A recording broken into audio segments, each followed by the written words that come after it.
Biasa sama kebaikan Tuhan, amin. Kita akan memuji menghamba Tuhan dalam sebelumnya. Mari sama-sama kita bersatu. Kami sangat mengucap syukur Tuhan atas kebaikan dan anugerah Tuhan dalam kehidupan kami.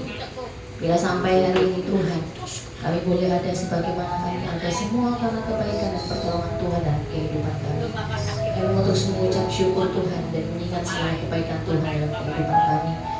Ya Tuhan, dalam setiap hari pikiran kami ada karya-karya indah Tuhan yang Tuhan katakan selalu dalam kehidupan kami.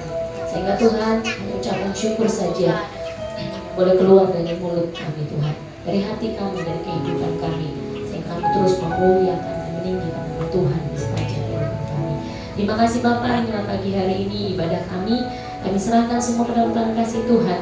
Dalam acara mengambil alih Tuhan waktu yang baik ini, memenuhi setiap kami, menyatakan kemuliaan dan kuasa-Mu, hadirat-Mu bagi kami ya Bapak. Sehingga ketika kami pulang Tuhan, kami boleh menjadi orang yang berbeda ketika kami datang Tuhan. Terima kasih Bapak yang baik. Kami serahkan semua dalam kasih-Mu. Terpujilah nama-Mu hanya terdapat untuk kami. Haleluya. Amin. Amin. Amin. Sekali lagi shalom. Salam damai sejahtera Allah yang melampaui segala akal dan pikiran terus tinggal dalam hati kita untuk selama-lamanya. Amin saudara. Amin. Saudara ada di rumah Tuhan saat ini, saudara percaya ada perbuatan Tuhan yang ajaib yang Tuhan kerjakan untuk saudara? Amin ya. Aminnya kok dikit, berarti gak yakin ya? Tuhan kita sanggup mengerjakan perkara yang mustahil untuk kita. Betul gak? Betul ya. Saya punya satu rema, sebenarnya dua langsung sekaligus ya saudara, supaya saudara yakin. Ayat ini mungkin kita sering kita dengar ya, dan saya percaya saudara pun mengalami hal ini di setiap kehidupan saudara ya. Setiap hari, setiap minggu, setiap bulan saudara pasti mengalami hal ini ya. Kita baca bersama-sama di Lukas 1 ayat 37 dan Markus 9 ayat 23b. Kita baca bersama-sama 1, 2, 3. Tidak ada. Amin. Perbuatan Tuhan yang mustahil itu bisa terjadi bagi orang yang percaya. Sebab bagi Allah tidak ada yang mustahil, tidak ada yang mustahil bagi orang yang percaya. Ya, rema saya di minggu yang lalu dikatakan bahwa semua yang baik, anugerah yang terindah yang kita terima itu semua datangnya dari Tuhan ya, dari atas ya, dari Tuhan. Baik itu kekayaan kita, baik itu kepandaian kita, baik itu talenta yang kita dapat ya, bukan karena gagah dan kuat kita, betul nggak saudara? Tapi itu semua karena Tuhan berbaik hati kepada kita untuk orang yang percaya padanya. Ya, saya kemarin mendengarkan kesaksian dari Melinda dan juga Yeskiel. Mereka berdua ini masih muda-muda dan berjuang untuk sesuatu yang untuk masa depan mereka seperti itu ya. Dan Tuhan itu tidak bisa langsung jawab. Tuhan itu mau kita berjuang supaya kita bisa tahu kalau Tuhan itu luar biasa. Kalau memang ada Tuhan di dalam kehidupan kita. Kadang kalau orang pintar itu merasa dia nggak perlu Tuhan. Betul nggak saudara? Misalnya pintar bermain musik, juara di sekolah, dia rasa nggak perlu Tuhan. Saya bisa kok seperti itu ya. Kemarin saya mendengarkan kesaksian Melinda, dia ikut tes berapa kali gagal terus ya. Juga Yeskiel juga seperti itu, waktu dia menyusun skripsi, dia merasakan tantangan yang begitu besar. Ya, di situ kita bisa melihat bahwa Tuhanlah yang sanggup mengerjakan perkara yang mustahil untuk kita. Betul nggak saudara? Amin. Betul. Kadang saya melihat orang-orang di sekitar kita kok kayaknya orang mek gini-gini tok ya. Tetapi orang yang cuma gini-gini tok itu kan yang dipakai Tuhan untuk kita. Betul nggak saudara? Tuhan pakai malaikat Tuhan untuk orang-orang yang ada di sekitar kita untuk menolong kita. Ya, seperti kemarin Melinda, mungkin dia setia di tempat ini ya, melayani, tidak pernah absen di setiap kebaktian minggu, dia tidak pernah absen walaupun ada ujian, ada apa, terus melayani di setiap kebaktian. Yang dilayani siapa? Orang tua-tua. Ya benar nggak saudara? Kita di sini tua-tua, yang muda cuma bisa dihitung jari, betul nggak ya? tetapi Tuhan tempatkan seorang yang dapat menolong Melinda.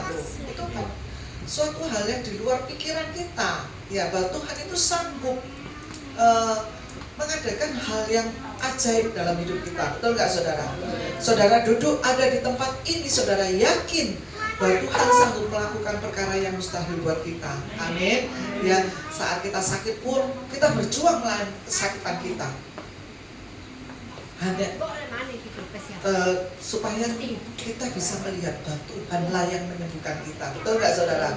Bukan karena kita kaya banyak uang terus bisa berobat ke Singapura, ke Malaysia, atau ke dokter-dokter yang mahal. Itu semua tidak bisa saudara. Yang bisa menyembuhkan kita hanya Tuhan. Betul nggak saudara? Jadi kita bisa melihat Tuhan mau kita berjuang. Supaya apa saudara?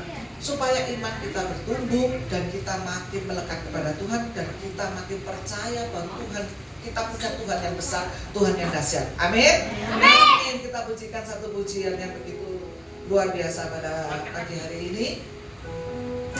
Tiada yang mustahil dan tiada yang sukar bagi Tuhan dan bagi kita orang yang percaya. Amin.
Dahsyatnya kuasa-Mu membuatku tak ragu, janji-Mu kan ditepi pada waktu. Tiada yang mustahil dan tiada yang sukar bagi-Mu Tuhan dan bagiku yang percaya.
Mujizat-mujizat boleh terjadi dalam hidupmu.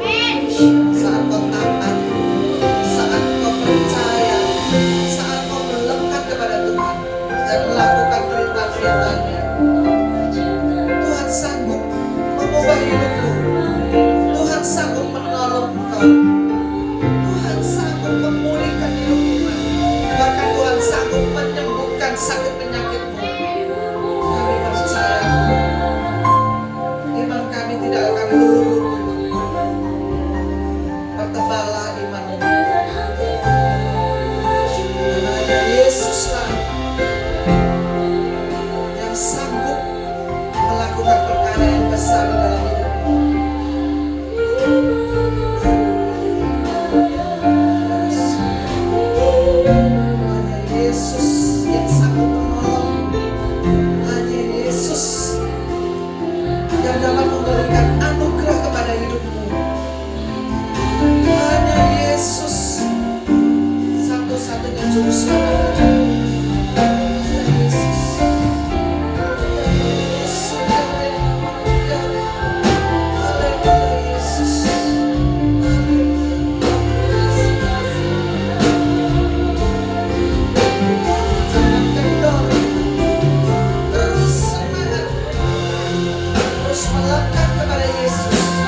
Betapa besarnya Tuhan, betapa dalamnya Bapa. Sebab kami tahu kasih setiamu terus menolong kami, terus bersama dengan kami. Terima kasih Yesus. Terpuji nama, terpuji nama. Ya Allah, di dalam lagi kita menyembah.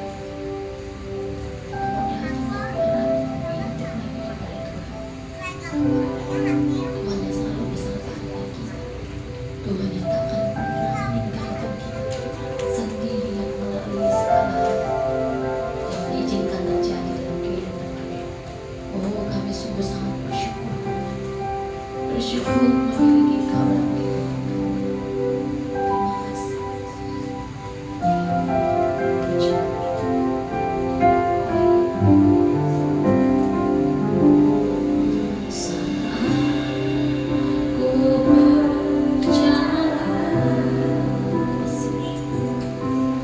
Kasih-Mu menerangi langkahku, tak ku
berseru kepada, sebab hanya Dia sanggup menolong setiap kita.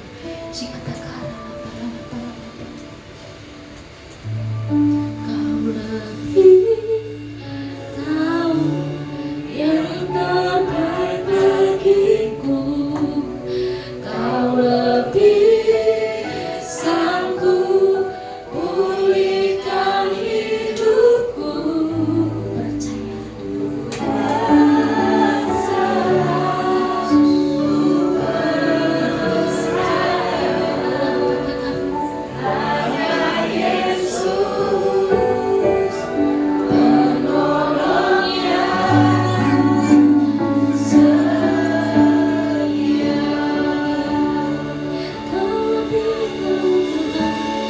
Kau lebih tahu yang terbaik bagiku, Kau lebih sanggup Yesus, Kau lebih sanggup memulihkan setiap kami Tuhan. Hidupku ku berserah, ku percaya hanya Yesus penolong yang setia.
Sama-sama kita Kau lebih tahu yang terbaik bagiku, setuju sepakat sama-sama kita nyatakan?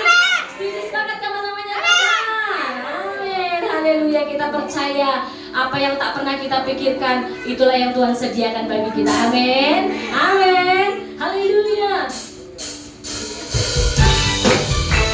Bersukacita di dalam Tuhan, setiap apa yang mengerti dalam hal yang kau butuhkan.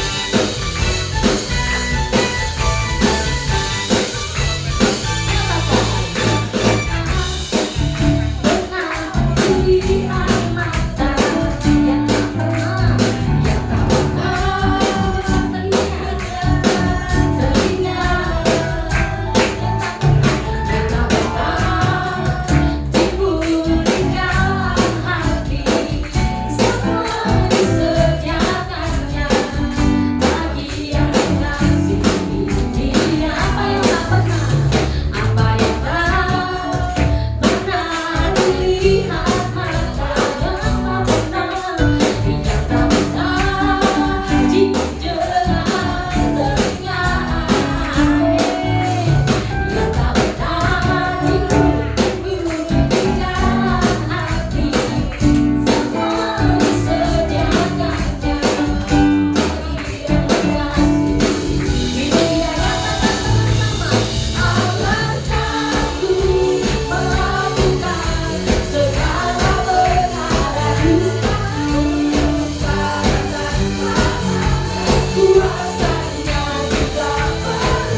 melanjutkan lagu kedua. Coba sapa kanan kirinya, katakan Tuhan kita dahsyat dan hebat.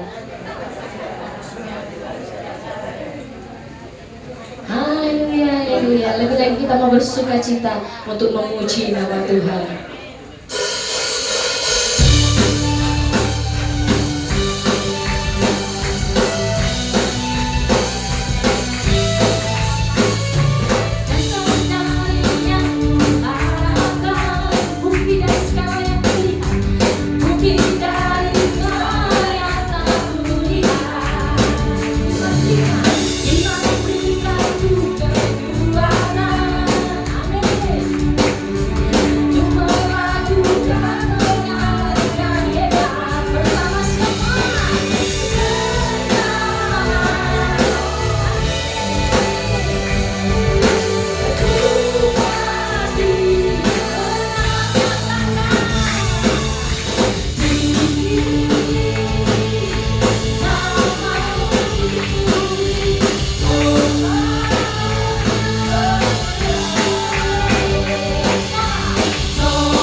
pujian dari ibu-ibu di tempat ini. Dan pakai persilakan.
Terima kasih untuk persembahan pujiannya yang begitu indah. Biarlah kita tetap setia apapun terjadi dalam kehidupan kita, amin.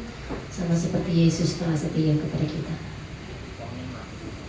Mari kita persiapkan hati kita untuk kebenaran firman Tuhan.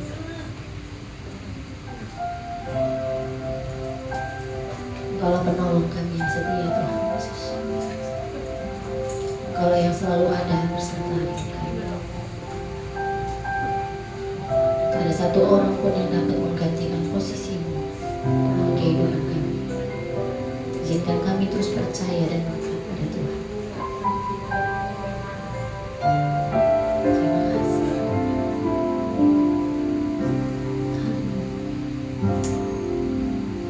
Penolong yang selalu setia, memenuhi keperluanku,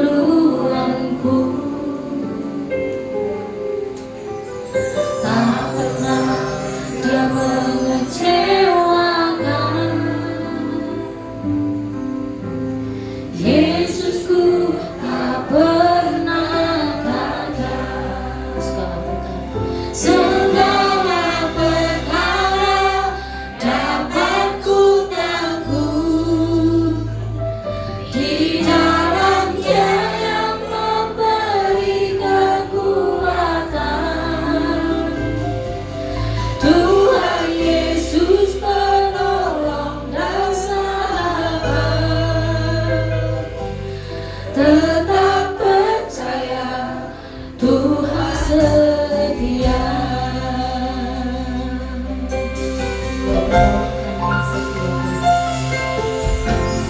Penolong yang selalu setia, memenuhi keperluanku, tak pernah dia mengecewakan. Yesusku tak pernah gagal. Sama-sama. Segala perkara dapat ku takut di dalam Dia yang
terpujilah Engkau ya Allahku Roh Kudus. Kami mengucap syukur bahwa pada pagi hari ini kami boleh diberi kesempatan untuk belajar firman Tuhan.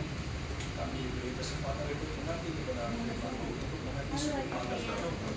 Apa percaya biarlah firman yang kita berikan Tuhan tidak ada satu pun yang kembali dengan sia-sia. Dan apa percaya biarlah apa yang kami sampaikan sudah berasal hanya daripada hamba Tuhan dalam memberitakan firman Tuhan. Dan apa percaya Engkau menjamah hati setiap jemaat yang akan kembali ke masing-masing satu persatu Tuhan, supaya firman yang kita berikan tidak ada satupun yang kembali dengan sia-sianya. Dan dalam firman ini boleh dipakai untuk memuliakan nama-Mu dan menyenangkan hati. Dalam nama-Mu saja Tuhan Yesus Allah yang hidup, yang kucintai dan kulayani hamba berdoa dan percaya sepenuhnya. Mari semua siapkan kebenaran firman dengan iman kita katakan. Amin.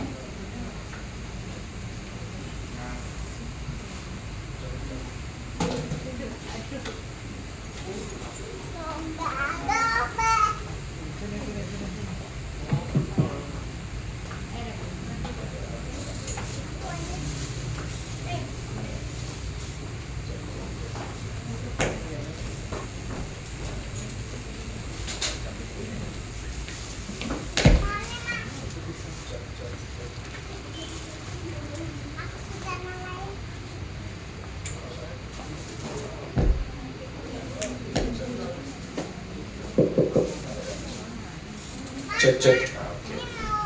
Shalom Bapak Ibu. Bapak Ibu, kita akan belajar lagi mengerti sudut pandang Tuhan. Kita akan merefresh lagi ke pengajaran kita yang sebelumnya. Dengan beberapa catatan.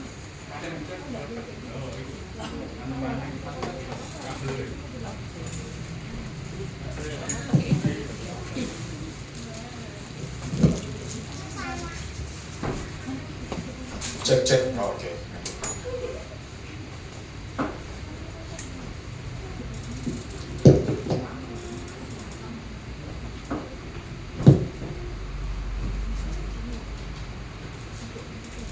Ya, Bapak Ibu, kalau Bapak Ibu baca di dalam Alkitab, Tuhan Yesus mengajarkan hal yang paling pertama dan terutama adalah kasihilah siapa? Tuhan Yesus ketika mengajarkan, backgroundnya apa? Ketika Tuhan Yesus ditanya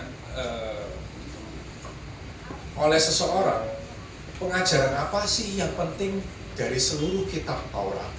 Jadi Tuhan itu merangkum Bapak Ibu, dan Tuhan itu bilang apa? Cintailah Tuhan Allahmu dengan segenap hatimu, dengan segenap hidupmu, dan dengan segenap kekuatan. Ve'ahavta et Adonai Elohecha behol levaveka behol nafsecha behol meyodeka. Kita pernah belajar ini. Dan yang paling jarang dibahas oleh pengajaran-pengajaran lain adalah setelah kasih atau cinta kepada Tuhan, apa sih kedua yang paling penting dalam hubungan kita kepada Tuhan? Ada yang masih ingat? Yes.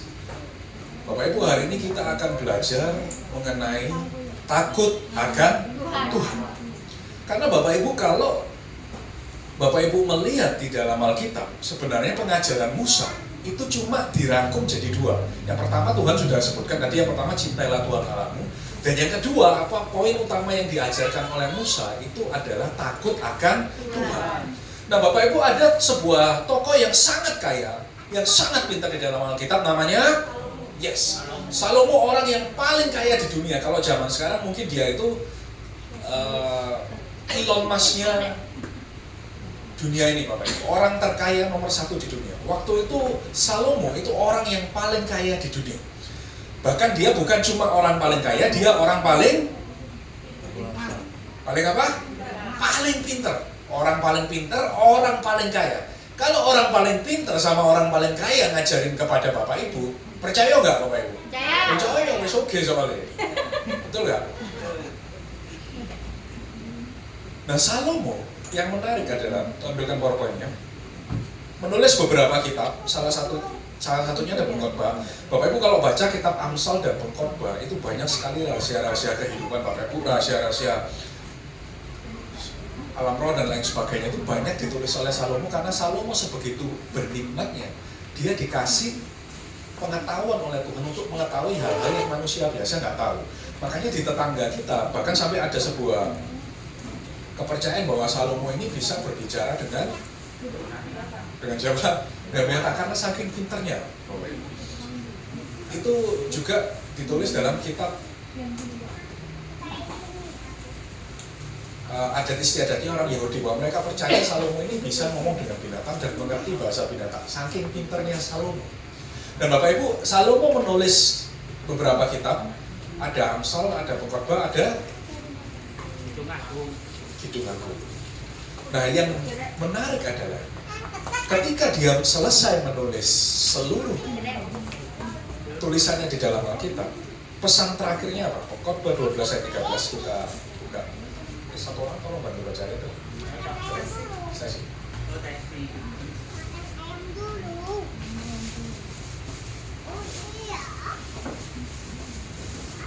Pengkhotbah 12 ayat 13. Akhir kata dari segala yang didengar ialah takutlah akan Allah dan berpeganglah pada perintah-perintahnya, karena ini adalah kewajiban setiap orang. Yes. Bapak Ibu biasanya kalau baca buku yang panjang, bab terakhirnya artinya apa biasanya? Kesimpulan, Bapak Ibu. Jadi Bapak Ibu kalau baca buku, misalnya baca buku jurnal atau kalau Bapak Ibu pernah baca skripsi dan lain sebagainya, sudah dijelaskan panjang lebar, di bab terakhir itu selalu berisi tentang kesimpulan. Jadi Salomo menulis banyak sekali mengenai pengajaran-pengajaran yang dia berikan. Di akhir bukunya, dia ngomong apa? Di akhir segala yang didengar ialah apa? Takutlah kepada. Ini orang pintar. Ini orang kaya, Bapak Ibu. Di akhir kitabnya dia ngomong kepada semua pembacanya, belajarlah takut kepada Tuhan. Hari ini kita akan bahas, kita sebagai orang Kristen harus sama-sama belajar dan mengerti apa itu takut kepada Tuhan. Saya juga sama seperti Bapak Ibu, saya bukan manusia yang sempurna, tapi saya mau belajar bersama-sama dengan Bapak Ibu. Apa sih takut akan Tuhan yang dimaui oleh Tuhan? Yang kedua, siapa nabi yang paling hebat? Yaitu Musa, Bapak Ibu. Bahkan ditulis dalam kitab Perjanjian Lama, setelah Musa tidak ada lagi nabi yang seperti atau menyamai Musa. Bahkan kalau Bapak Ibu lihat Perjanjian Baru, ahli-ahli Taurat mereka nggak mau disebut murid Yosua, mereka nggak mau disebut murid nabi lain, mereka maunya disebut murid-murid Musa. Kenapa? Karena Musa paling hebat. Mereka merasa bangga kalau mereka disebut muridnya Musa. Makanya ketika dia protes sama berdebat sama murid Tuhan Yesus, kami nggak mau disebut murid Tuhan Yesus, kami maunya disebut murid Musa. Karena ahli Taurat, orang Farisi tahu bahwa telah ditulis setelah Musa tidak ada nabi lain yang lebih hebat daripada Musa. Makanya mereka maunya disebut murid Musa. Dan Musa, seperti yang tadi saya jelaskan, pengajarannya diringkas cuma jadi dua, Bapak. Cintailah Tuhan Allahmu, dan yang kedua, takutlah kepada Tuhan. Kita buka Ulangan 10 ayat 12 sampai 13. Ulangan 10 ayat 12 sampai 13. Maka sekarang, hai orang Israel, apakah yang dimintakan daripadamu oleh Tuhan Allahmu, selain dari takut akan Tuhan Allahmu, hidup menurut segala jalan yang ditujukannya, mengasihi Dia, beribadah kepada Tuhan Allahmu dengan segenap hatimu dan dengan segenap jiwamu, berpegang pada perintah dan ketetapan Tuhan yang kusampaikan kepadamu pada hari ini, supaya baik keadaanmu. Ya, kembali ke PowerPoint. Ya, ini dalam bahasa Ibrani-nya yang tadi kita baca next. Takutlah kepada Tuhan Allah, Yira et Adonai Eloheka. Jadi Musa itu sering menekankan bahwa pengajaran dia itu cuma dua, Bapak Ibu. Kalau Bapak Ibu baca di dalam kitab, cinta sama Tuhan, yang kedua takut sama Tuhan. Dan pengajaran Musa itu poinnya cuma dua, Bapak Ibu. Namun sering diulang-ulang. Kenapa? Karena ketika bangsa Israel sudah diajar, lupa, murtad, diingatkan lagi, Bapak Ibu. Tapi konsepnya pengajaran Musa itu cuma dua. Bahkan di ayat berikutnya, Ulangan 6 ayat 13, kalau Bapak Ibu melihat struktur kalimat ini dalam bahasa Ibrani, ini sebuah kalimat yang tidak wajar. Kita baca dulu bahasa Indonesianya, Ulangan 6 ayat 13. Engkau harus takut akan Tuhan Allahmu, kepada Dia haruslah engkau beribadah, dan demi namanya haruslah engkau bersumpah. Ya, Nah, biasanya bahasa Ibrani yang benar itu penulisannya seperti ini, Bapak Ibu. Yaitu objek kalimat itu ditaruh di belakang seperti ini. Takutlah kepada Tuhan Allah. Tuhan Allahmu-nya sebagai objek kalimat itu ditaruh di belakang, sama seperti kata-kata Indonesia. Tapi ketika Musa menulis ini dalam bahasa Ibrani, Ulangan 6 ayat 13, Musa memberikan penekanan yang sangat luar biasa, dan ini kalimat struktur yang berbeda dari bahasa Ibrani lainnya. Tampilkan ke bawah. Jadi Ulangan 16 ayat 13 dikatakan Musa itu nulis Et Adonai Eloheika Tira, kepada Tuhan Allahmu lah kamu harus takut. Jadi Tuhannya ditaruh di depan. Jadi ini seakan-akan sebuah penekanan dari Musa. Kalau engkau cuma boleh takut sama Tuhan Allah, bukan kepada istrimu, bukan kepada suamimu, bukan kepada yang lain, tapi cuma kepada Tuhan Allahmu lah kamu harus takut. Dan ini sebuah kalimat penulisan dalam bahasa Ibrani yang tidak wajar strukturnya, yaitu Ulangan 6 ayat 13, di mana objeknya ditaruh di depan. Ini menunjukkan sebuah penekanan dari Musa. Et Adonai Eloheika Tira, takut kepada Tuhan Allahmu lah kamu harus takut.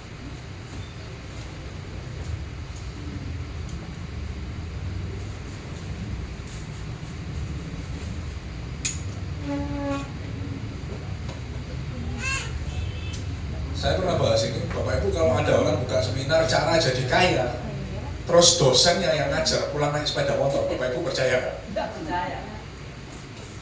Pulang, habis itu, gimana kita bikin 1 miliar pertama? Pulang naik Gojek, percaya? Nggak bisa. Tapi kita melihat dari sini, yang ngajar takut akan Tuhan bukan orang sembarangan. Satu, raja paling kaya, orang sugih, raja paling pintar, Salomo.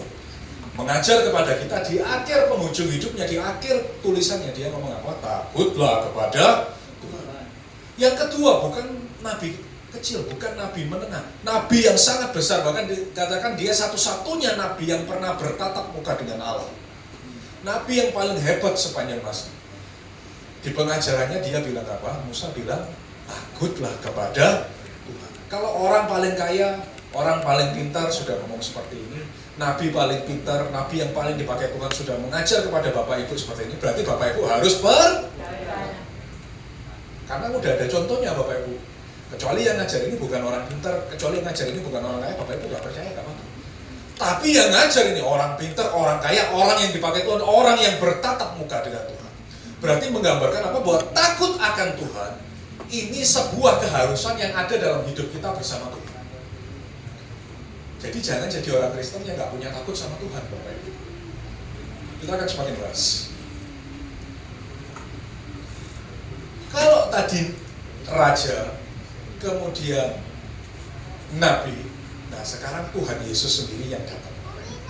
Ketika Tuhan Yesus datang mengajar di muka bumi, tahu nggak apa yang diberitakan kepada Tuhan Yesus? Apa yang diberitakan oleh Tuhan Yesus pertama kali? Alkitab ngomong apa Tuhan Yesus? Tahu nggak? Ada yang tahu nggak? Matius 4 ayat 17. Tuhan Yesus setiap mengajar kemana-mana, selalu yang pertama dibawakan itu. Sejak waktu itulah Yesus memberitakan, bertobatlah sebab kerajaan sorga sudah dekat. Yes. Kalimat ini menurut Bapak Ibu sebuah ancaman atau enggak? Ancaman atau enggak? Nanti Tuhan Yesus ngomongnya halus ya kan? Coba kalau ngomongnya kayak Bu Yeni, ini berubah jadi ancaman. Kon yo Pak, sampai macam-macam Pak. Pak Rudi kan gitu, sampai macam-macam, gak usah ngomong. Tapi ini ngomongnya Tuhan Yesus halus. Bertobatlah sebab kerajaan surga sudah dekat. Sama seperti Tuhan ngomong apa? Kalau kamu gak tobat dan kerajaan surga datang, kamu masuk. Berarti kita pertama kali ketika Tuhan mengajar, Tuhan itu mengajar kepada jemaat untuk apa? Takut sama Tuhan. Matius 10 ayat 28. Matius 10 ayat 28. Dan janganlah kamu takut kepada mereka yang dapat membunuh tubuh, tetapi yang tidak berkuasa membunuh jiwa. Takutlah terutama kepada Dia yang berkuasa membinasakan baik jiwa maupun tubuh di dalam neraka. Yes. Dan Tuhan ngomong, jangan takut kepada orang lain, tapi takutlah kepada Tuhan.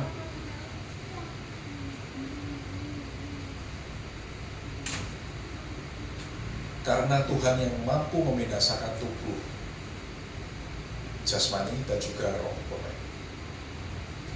Dan kita pernah belajar dalam kehidupan setelah kematian, kita ini makhluk abadi. Kita sama seperti Tuhan, roh kita ini akan tinggal terus selama-lamanya, tinggal pilih rumahnya aja, mau di Firdaus atau mau di neraka. Makanya Tuhan Yesus pesan kepada jemaat, takut sama Tuhan, karena Dia yang berkuasa atas tubuh dan roh. Takut yang seperti apa sih yang diminta? Takut toh kepada Tuhan. Kalau Tuhan bisa memberkatimu, Tuhan juga bisa menghukum kamu. Bapak Ibu, saya melihat banyak orang yang diberkati Tuhan jadi orang yang tidak takut sama Tuhan. Akhirnya apa? Ketika di sini banyak sekali kasusnya Bapak Ibu, dan saya melihat dengan mata kepala sendiri, benar-benar apa ya saya bilangnya, kasihan gitu. Kenapa? Karena orang yang takut akan Tuhan, ketika mereka beribadah, mereka ketika melayani, mereka akan mengikuti peraturan-peraturan Tuhan, Bapak Ibu. Yang kasihan ketika mereka diberkati lalu menjadi seorang yang besar, lalu mereka, wow, aku tak ngatur gereja, padahal bukan gembala, Bapak Ibu. Tuhan menciptakan, Bapak Ibu kalau baca struktur berorganisasi yang benar, salah ada gembala, diaken dan lain sebagainya. Kenapa? Karena Roh Kudus itu roh ketertiban. Makanya Tuhan suka sesuatu yang berjalan dengan tertib. Nah, banyak orang yang merasa begitu diberkati Tuhan, Tuhan yang butuh dia, bukan dia yang butuh Tuhan. Ini yang menyebabkan banyak orang yang diberkati Tuhan berubah. Jadi takutlah kepada Tuhan. Kalau Tuhan bisa memberkati, Tuhan juga bisa mengambil, Bapak Ibu. Banyak, Bapak Ibu.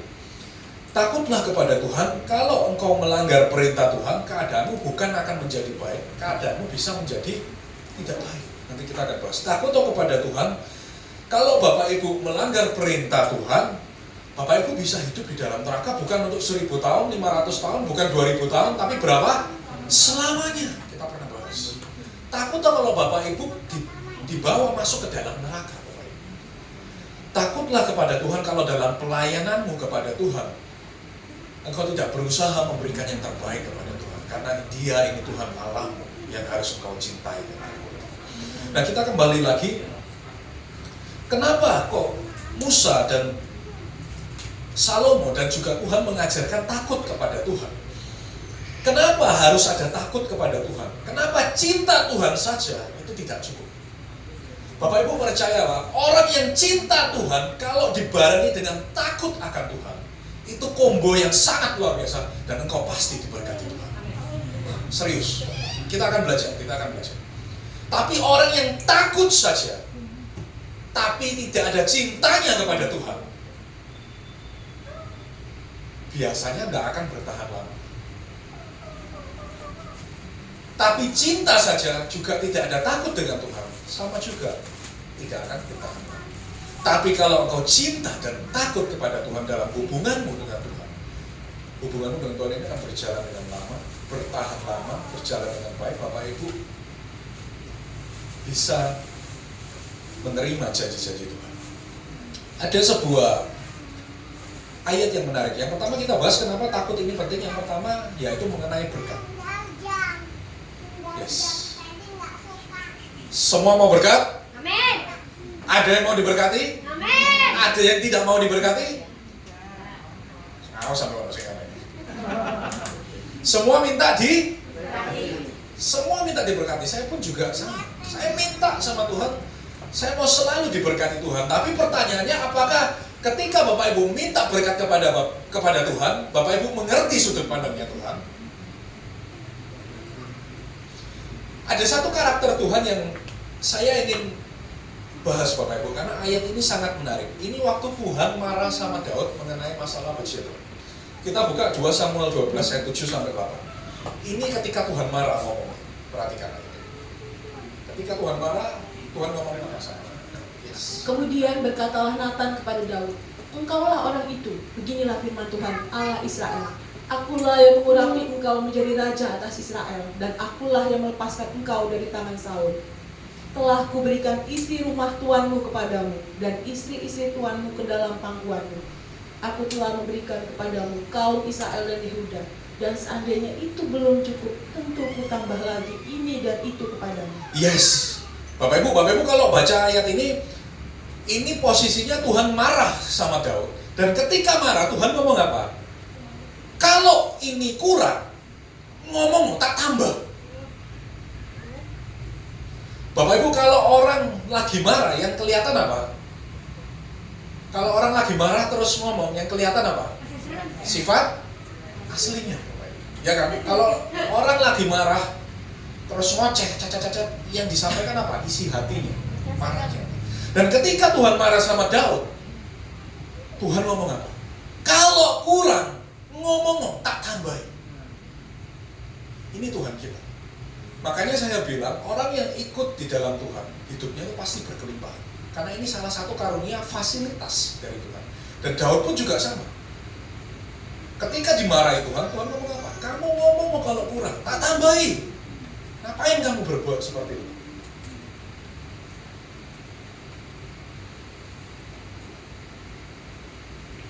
Berarti ikut Tuhan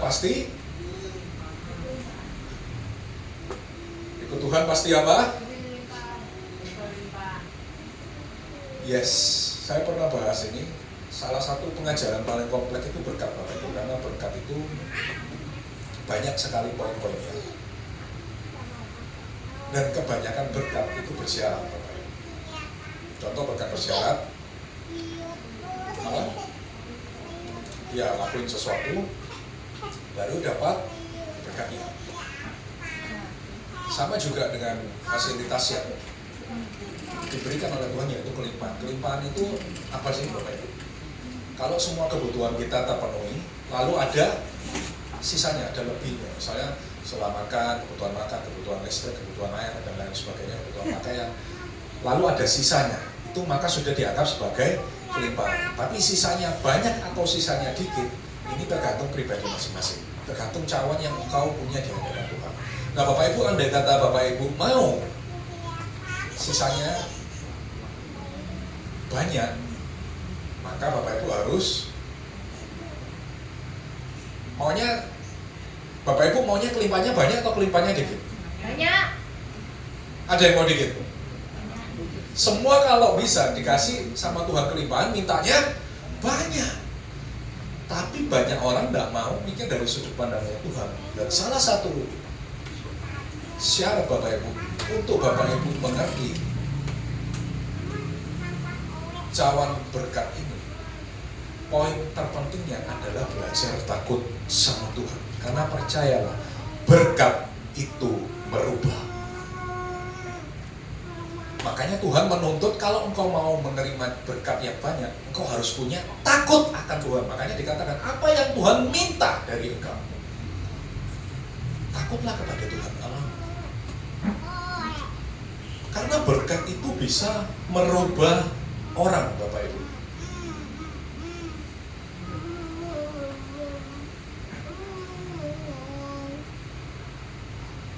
Banyak orang ngomong, aku kalau diberkati Tuhan 5 miliar, aku tetap cinta kepada Tuhan, tetap takut akan Tuhan, aku tetap melayani Tuhan, aku tetap gak macam-macam. Itu yang alami, Bapak Ibu. Coba begitu engkau dipercaya Tuhan dengan sebegitu banyak, misalnya Bapak Ibu diberkati Tuhan dikasih 5 miliar, apapun tentu setiap minggu masih mau ke gereja, maka bersirat, maka jalan-jalan. Yang cowok apa nggak mulai pelihara-peliharaan? Belum pelihara kucing loh. Karena berkat itu merubah orang, Bapak Ibu. Kalau Bapak Ibu tidak belajar takut kepada Tuhan, maka berkat ini akan merubah engkau jadi seseorang yang tidak berkenan di hadapan Tuhan. Makanya Tuhan menuntut setiap jemaatnya, takutlah kepada Tuhan. Kemudian yang kedua, takut ini sebagai jaring terakhir. Bapak Ibu, saya percaya setiap orang ini punya kelemahan. Ada, kalau wanita biasanya susah mengampuni, susah kalau nggak gosip. Kalau yang laki kelemahannya ya standar lah, tiga apa itu? Ya harta, tata, wanita ya. Laki manapun sama kelemahannya paling itu aja. Dan kalau kita nggak kuat dalam satu hal ini, kadang kita udah cinta banget nih sama Tuhan, tapi kelemahan kita ini bisa ditutupi dengan takut sama Tuhan. Oh iya, kalau aku nggak ngampuni ini, nanti aku yang dihukum. Oh iya, kalau aku macam-macam sama wanita lain, aku nggak takut sama bojoku, aku takutnya sama Tuhan. Kenapa? Nah, ini yang kita akan bahas bersama Bapak Ibu. Next, ternyata ada studi kasus yang menarik. Next fotonya. Yes. Arti kata takut dalam bahasa Ibrani adalah hir'ah atau untuk melihat. Jadi artinya apa? Setiap kita mau berbuat sesuatu, kita ini melihat kepada Tuhan dahulu. Ini benar nggak di hadapan Tuhan? Jadi tiap kita mau berbuat sesuatu, kita melihat Tuhan. Inilah yang disebut takut akan Tuhan. Next. Nah, ini ayat yang menarik. Kenapa takut itu menjadi jaring yang terakhir, Bapak Ibu? Ulangan 28 ayat 1 sampai 68, kita baca 1 sampai 5. Ini adalah ayat perikop yang menarik, Bapak Ibu, karena ini janji Tuhan kalau Bapak Ibu menjalankan perintah Tuhan. Jika engkau baik-baik mendengarkan suara Tuhan Allahmu dan melakukan dengan setia segala perintahnya yang kusampaikan kepadamu pada hari ini, maka Tuhan Allahmu akan mengangkat engkau di atas segala bangsa di bumi. Segala berkat ini akan datang kepadamu dan menjadi bagianmu jika engkau mendengarkan suara Tuhan Allahmu. Diberkatilah engkau di kota dan diberkatilah engkau di ladang. Diberkatilah buah kandunganmu, hasil bumimu dan hasil ternakmu, yakni anak lembu sapimu dan kandungan kambing dombamu. Diberkatilah bakulmu dan tempat adonanmu. Yes. Terus sampai munculkan ayat ke-14 ya, coba. Ayat 16 yang terakhir.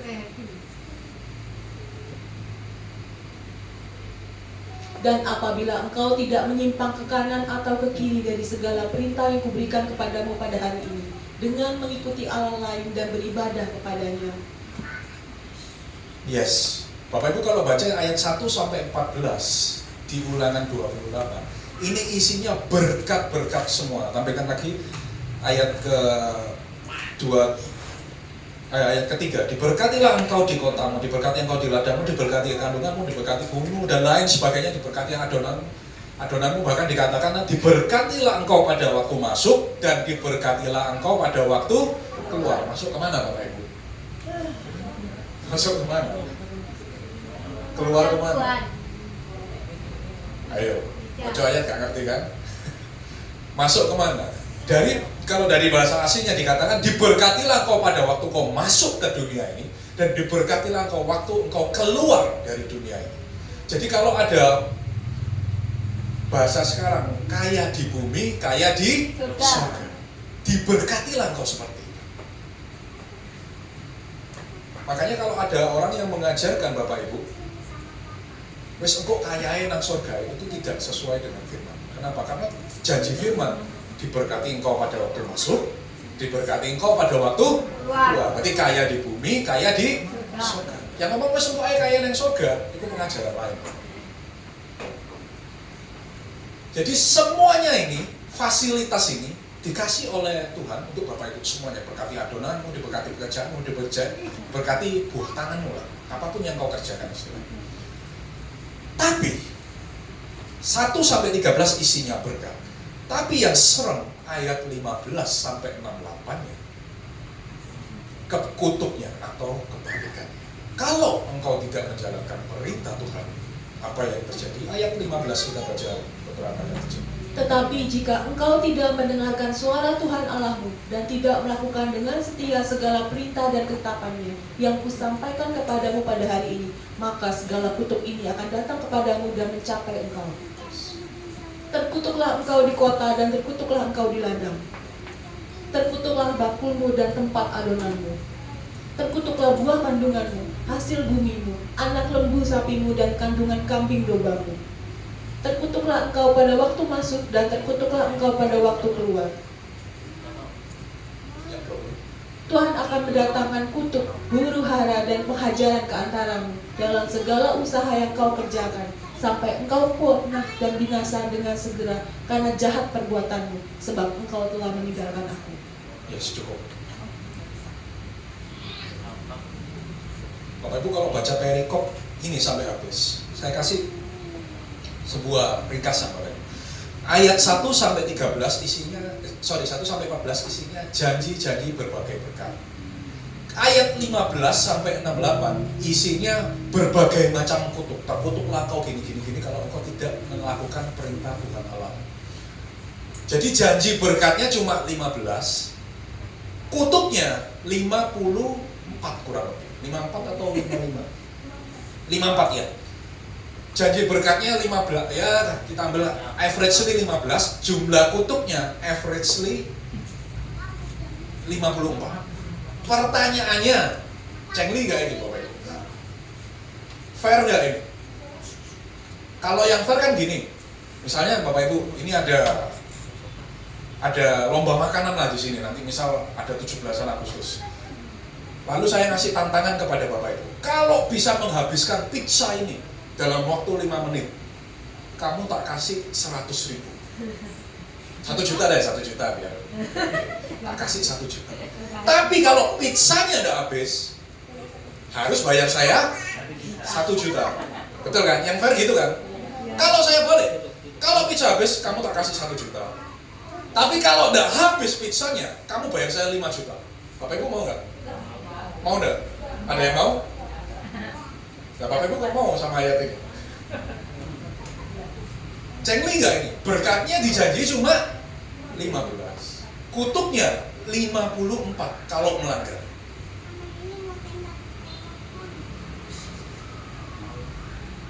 Adil nggak Tuhan? Adil nggak Tuhan? Siapa yang bilang Tuhan nggak adil?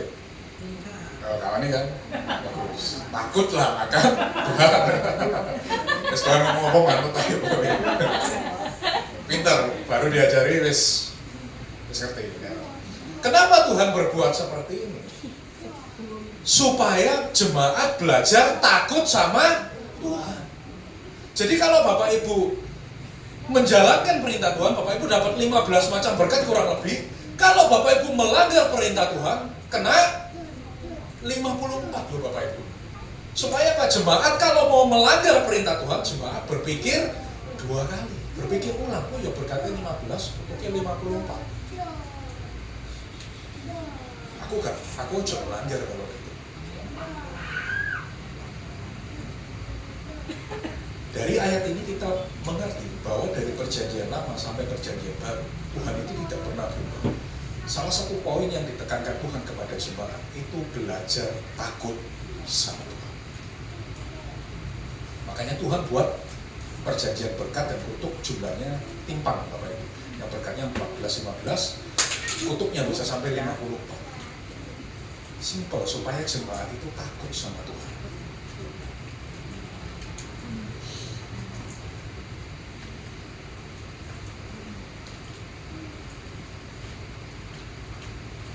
Jadi kalau Bapak Ibu mau melanggar perintah Tuhan, applies to me as well, karena saya juga belajar. Ingat, berkatnya 15, kutuknya 54. Enak gak?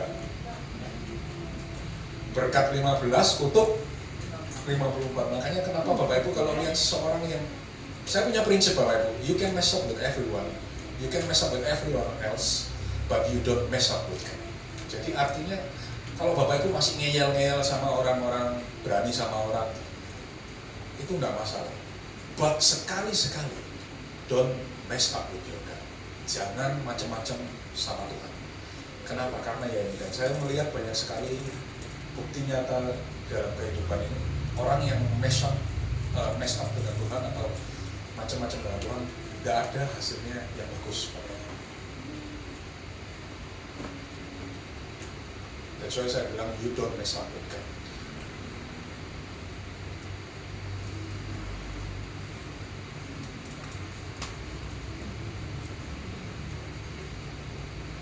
Nah sekarang bagaimana kita belajar takut kepada Tuhan yang tidak kelihatan? Karena rasa takut ini bukan sebuah karunia. Bapak Ibu kalau belajar dari tulisan Musa, bahkan dikatakan rasa takut ini bukan sebuah kasih karunia. Rasa takut ini harus tumbuh dari diri Bapak Ibu sendiri. Makanya di ayat yang ditulis Musa dikatakan, apa yang Tuhan mintakan, apa yang Tuhan minta dari engkau, selain takutlah kepada Tuhan Allah. Jadi rasa takut ini harus muncul dari diri kita sendiri dan tidak tiba-tiba datang. Jadi kita harus belajar memupuk, membangun rasa takut ini kepada Tuhan. Poin. Bagaimana kita belajar takut yang baik kepada Tuhan? Yes, tadi saya sudah bilang. Next, belajar cinta Tuhan dahulu. Jangan takut kepada Tuhan dahulu. Cinta dahulu. Karena kalau Bapak Ibu belajar takut kepada Tuhan dahulu, susah mencintai. Dan akhirnya hubungan ini nggak bisa lanjut dalam jangka panjang. Tapi kalau Bapak Ibu belajar cinta Tuhan dulu, lalu belajar takut kepada Tuhan, itulah yang Tuhan mau. Makanya tuh kalau Bapak Ibu lihat pengajaran Musa, yang diajari kan bukan takut dulu, yang diajari apa? Cinta Tuhan dulu. Baru kemudian kita belajar bertahap takut sama Tuhan. Contoh. Dulu waktu saya kecil Bapak Ibu, kalau saya pecahkan barang, saya takut dimarahi sama Bu Yeni. Ya kalau Bapak Ibu pernah kecil, kan, mana saya nggak tahu kecil mau gede. Kan kalau pecahkan barang pasti takut sama orang tua. Masa enggak? Pak Rudio sekarang pecahkan TV, dia Bu Yeni. Jadi senggol. Jadi, tapi apakah dengan takut itu kemudian jadi orang yang takut luar biasa? Itu enggak.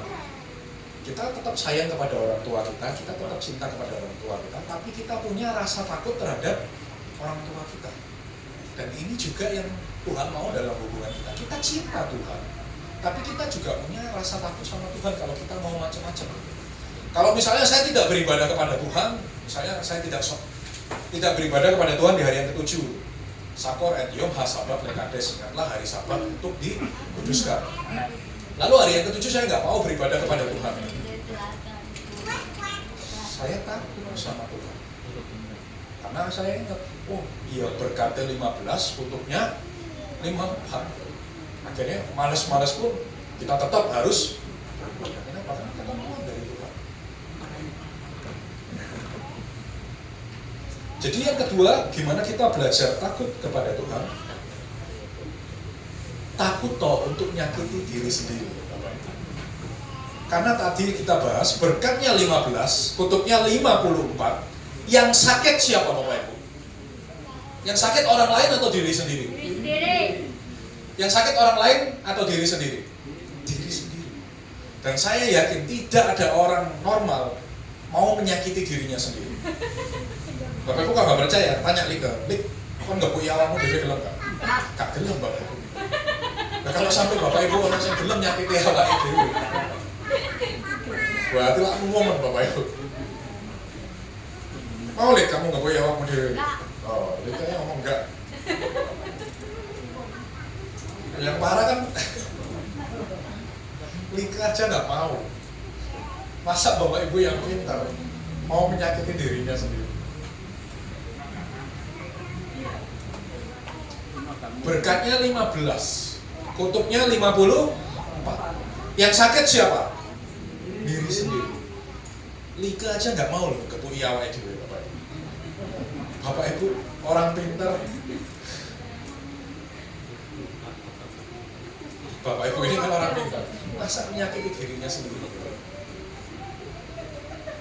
Dan itu yang kita belajar takut kepada Tuhan bukan karena kita mengerti. Yang sakit bukan orang lain, tapi yang sakit siapa? Diri kita sendiri. Makanya kita belajar takut sama Tuhan, kita nggak melanggar perintah Tuhan, kita melayani Tuhan, kita beribadah kepada Tuhan, kita berpegang kepada perintah Tuhan. Karena kalau sampai kita melanggar perintah Tuhan, yang sakit bukan orang lain, tapi siapa? Dirimu sendiri. Yang rugi siapa? Dirimu sendiri. Yang kena kutuk siapa? Dirimu sendiri. Dan tidak ada orang normal, orang pintar yang menyakiti dirinya sendiri. Makanya bagaimana kita belajar takut kepada Tuhan? Takutlah untuk menyakiti dirimu sendiri. Karena kalau engkau melanggar perintah Tuhan, yang kena kutuk bukan orang lain. Yang kena kutuk siapa? Diri sendiri. Dirimu sendiri. Itu sebabnya belajarlah takut kepada Tuhan.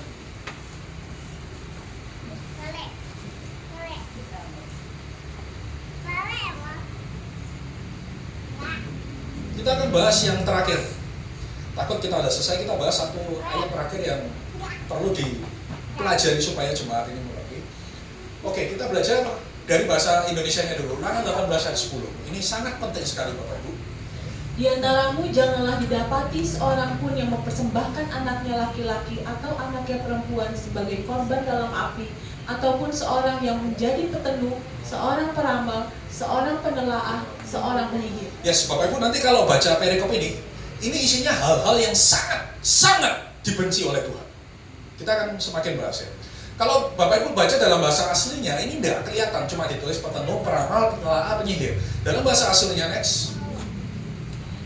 Di antaramu janganlah didapati seorang pun yang mempersembahkan anaknya laki-laki atau anaknya perempuan sebagai korban dalam api, ataupun seorang yang menjadi petenuh, seorang peramal, seorang penelaah, seorang penyihir. Next.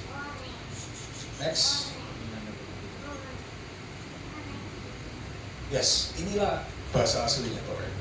Di antaramu janganlah didapati seorang pun yang mempersembahkan anaknya laki-laki atau anaknya perempuan sebagai korban dalam api, ataupun seorang yang meminta tanda dari benda mati melalui medium seseorang, melihat waktu atau hari, mengartikan tanda-tanda seorang penyihir. Yes, ini bahasa aslinya Bapak Ibu. Jadi ada 3 kategori dalam ayat ini yang Tuhan sangat benci. Next. Bahasa Inggrisnya itu soothsayer, tapi saya nggak nemukan kata ini di bahasa Indonesia, jadi nggak bisa ditranslate ke bahasa Indonesia. Makanya ketika di dalam Alkitab bahasa Indonesia kata-katanya itu berubah, karena kata ini dalam kosakata Indonesia itu nggak ada. Namanya salah satunya itu soothsayer. Next. Ya, meminta tanda dari benda mati saya percaya nggak ada lah. Kayak misalnya meminta tanda pada benda mati itu kayak ya kepercayaan tetangga, misalnya ke kuburan. Ya minta apalah ke orang mati lah, seperti itu. Itu Tuhan paling benci, nanti kita akan bahas. Kemudian yang kedua, melihat waktu atau hari. Ini dalam bahasa Indonesianya juga lagi kata-katanya sangat susah untuk ditemukan. Dalam tafsiran Ibrani-nya itu dikatakan auspicious of time. Jadi orang yang selalu melihat hari ini baik atau tidak, dan memutuskan untuk bertindak berdasarkan itu. Jadi contohnya apa? Oh, aku mau pindah rumah, tapi aku gak gelem tanggal 13, karena 13 itu angka sial. Atau aku gak gelem Jumat Kliwon, soalnya Jumat Kliwon itu medeni dan lain sebagainya. Oh, anakku apa kawin? Oh, tanggal segini jelek, tanggal segini bagus. Ini dalam bahasa tafsiran Ibrani, auspicious of time. Orang yang melihat sesuatu berdasarkan hari. Dan Tuhan tidak suka. Karena Tuhan ngomong apa di dalam penciptaan? Setelah Tuhan menciptakan setiap harinya, di akhir kata Tuhan selalu bilang apa? Semuanya itu baik. Makanya di dalam kekristenan, di hadapan Tuhan, semua hari baik. Mau pindah rumah hari apapun, baik. Mau anakmu kawin hari apapun, tanggal berapapun, di hadapan Tuhan, baik. Mau Bapak Ibu buka usaha, tanggal berapapun, hari apapun, di hadapan Tuhan, itu baik. Makanya Tuhan gak suka dengan orang yang melihat hari Bapak Ibu. Karena itu tidak menghormati, tidak menghargai Tuhan. Yang dimana Tuhan di dalam penciptaan, Tuhan udah ngomong setelah Tuhan menciptakan, Tuhan bilang semuanya itu baik. Makanya orang yang melihat hari itu tidak menghormati Tuhan. Jadi makanya, oh kita hidup di Pulau Jawa masih melok peraturan Pulau Jawa. Saya tidak tahu nih, Pulau Jawa itu ya Tuhan Yesus apa bukan? Punya Tuhan Yesus bukan? Saya sering ketemu loh orang Kristen kayak gitu loh. Tapi kini hidup di Pulau Jawa. Sekarang saya tanya, Tuhan Yesus ngomong apa? Segala bumi beserta seluruh isinya adalah milik Tuhan. Kalau Tuhan sudah ngomong semua hari baik, dan Bapak Ibu melawan Tuhan ngomong hari ini nggak baik, hari ini baik, siapa engkau melawan? Ini kita akan bahas lagi. Yang ketiga, Tuhan tidak suka orang yang suka mengartikan tanda. Ya ini seperti contohnya, ya kalau matinya hadap barat, keturunannya akan sial. Oh, kalau ketiban sial apa sial. Nah, itu ada macam-macam lah tahayul yang orang percaya, dan ini something yang Tuhan sangat tidak suka. Karena saya pernah bahas di dalam kitab Ibrani, kata sial atau kata untung itu tidak ada. Yang ada, diberkatilah engkau apapun yang engkau perbuat, diberkatilah engkau apapun yang engkau perbuat, dan makmurlah jalan kemanapun engkau melangkah. Jadi nggak ada kata apes, kata sial, kata untung di dalam Alkitab, karena Tuhan tahu semua yang terjadi dalam hidupmu itu atas seizin Tuhan. Makanya sehelai rambutmu jatuh, Tuhan pun tahu. Makanya ketika ada seseorang yang mengartikan tanda-tanda seperti ini, Tuhan benci, Tuhan nggak suka. Bahkan ayat 12 dikatakan, next. Sebab setiap orang yang melakukan hal ini adalah kekejian bagi Tuhan, dan oleh karena kekejian inilah Tuhan Allahmu menghalau mereka dari hadapanmu. Yes, Bapak Ibu tahu salah satu alasan kenapa orang-orang sebelum Israel dibantai habis, karena Tuhan nggak suka perbuatan-perbuatan yang ini tadi. Kenapa mereka nggak dibiarkan sisa anak-anaknya atau perempuannya hidup? Ternyata Tuhan nggak suka dengan perbuatan-perbuatan.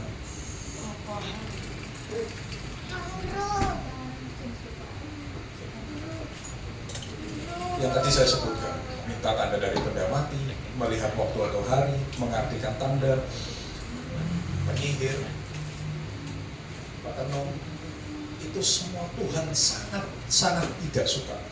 Dan yang heran, masih ada orang Kristen yang seperti itu. Kenapa? Karena belum diajari. Nah, sekarang sudah diajari, kalau Tuhan tidak suka, jangan kita berbuat sesuatu yang Tuhan tidak suka. Bahkan ayat 14, tambah lagi, ditekankan lagi 12, tadi Tuhan ngomong, orang-orang sebelum kau itu dibuang Tuhan karena mereka berbuat hal-hal ini yang Tuhan tidak suka. Dan ayat 14 ditekankan lagi, Sebab bangsa-bangsa yang daerahnya akan kau duduki ini mendengarkan kepada yang melihat hari atau waktu dan meminta tanda pada benda waktu melalui medium orang. Tetapi engkau ini tidak diizinkan Tuhan Allahmu melakukan. ditekankan lagi di ayat 14 ya Bapak Ibu.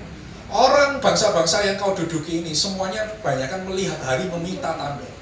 Tapi engkau anak Tuhan jangan melakukan yang demikian. Jadi kalau orang lain mau lihat, oh hari ini bagus, hari ini jelek, hari ini sial, silakan. Tapi kita sebagai anak Tuhan, kita sebagai orang yang dipakai Tuhan, di hadapan Tuhan, semua hari itu baik. Jadi jangan jadi orang yang dibenci oleh Tuhan. Karena Bapak Ibu kalau lihat ayat 12-14, Tuhan membenci semua hal-hal ini, termasuk orang yang suka melihat hari itu baik atau sial.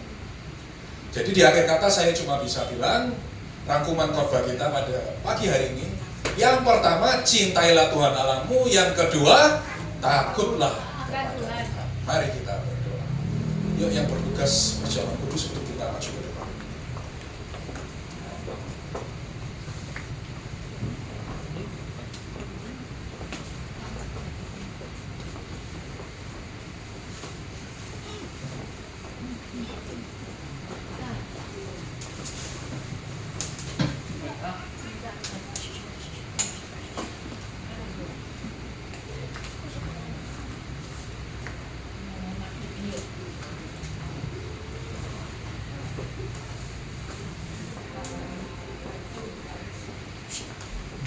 Ada lagi yang bisa kudus?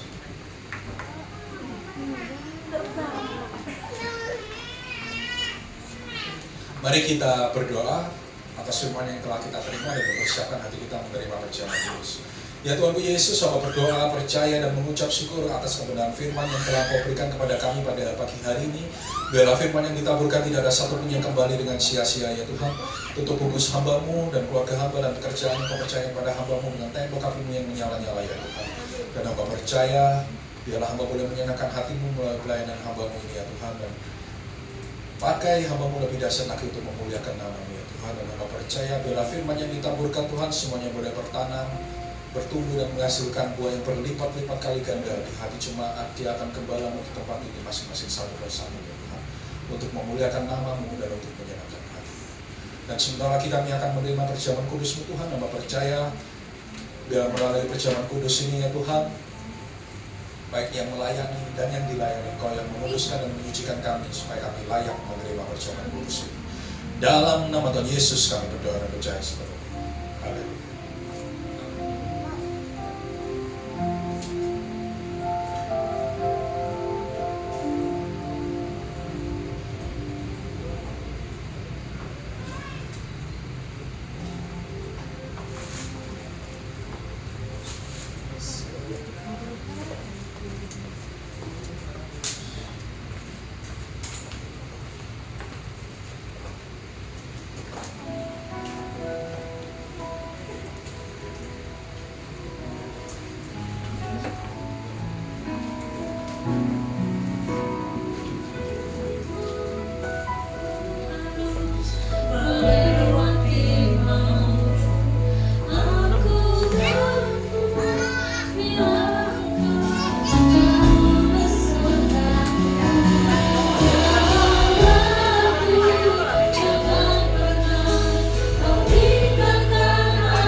Saya mengundang bagi kita dilayani dan bersama-sama kita bangkit berdiri.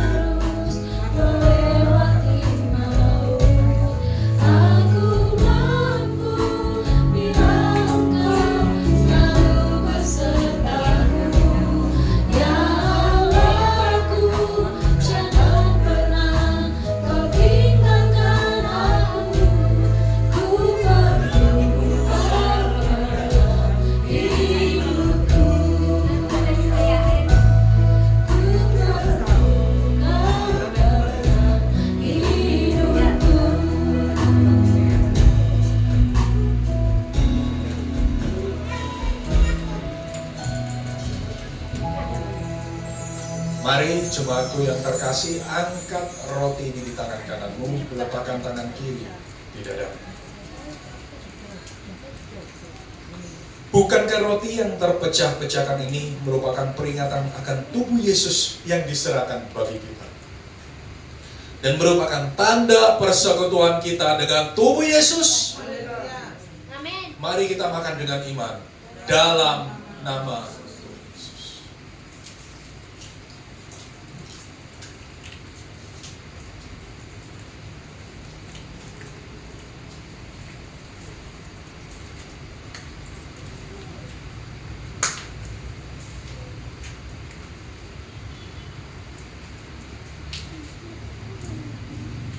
angkat anggur ini di tangan kananmu, letakkan tangan kiri di dadamu. Bukankah cawan ini adalah bukti perjanjian baru kita dan bukti persekutuan kita dengan darah Yesus? Mari kita minum dengan iman dalam nama Tuhan Yesus. Letakkan anggurmu, angkat kedua tanganmu, mari kita berikan penyembahan yang terbaik bagi Tuhan kita Yesus. Yang bisa berbahasa roh, saya mengundang, mari kita berbahasa roh. Yang tidak bisa, cukup katakan haleluya, haleluya.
Yesus.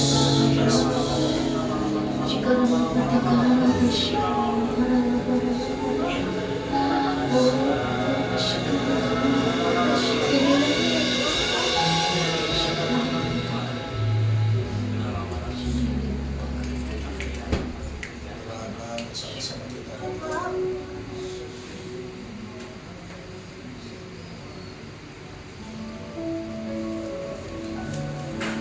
kita nyanyikan lagunya bersama-sama.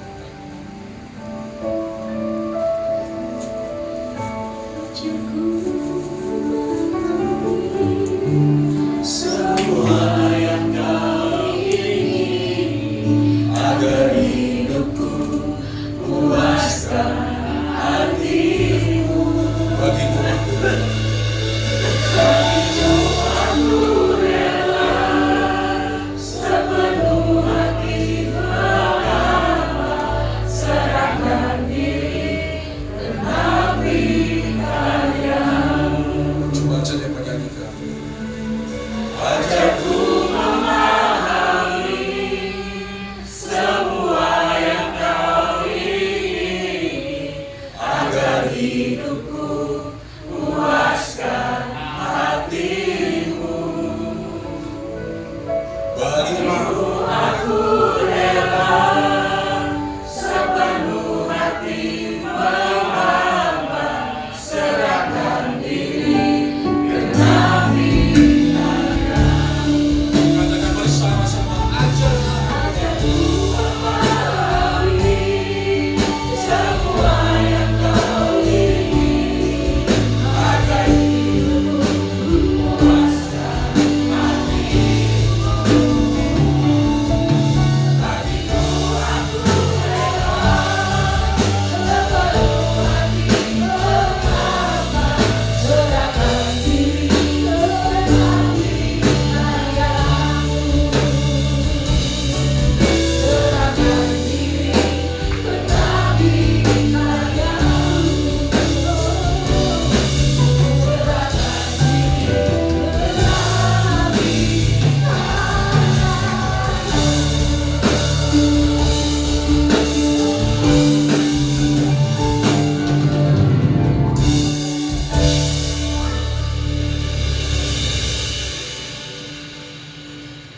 Ya Tuhan Yesus, hamba berdoa, percaya dan mengucap syukur kalau pada pagi hari ini kami boleh menerima perjamuan kudus-Mu ya Tuhan. Biarlah melalui perjamuan kudus-Mu ini yang lemah boleh dikuatkan Tuhan. Dan hamba percaya yang punya masalah atau beban berat, hamba percaya bagi Tuhan Yesus tidak ada perkara yang mustahil.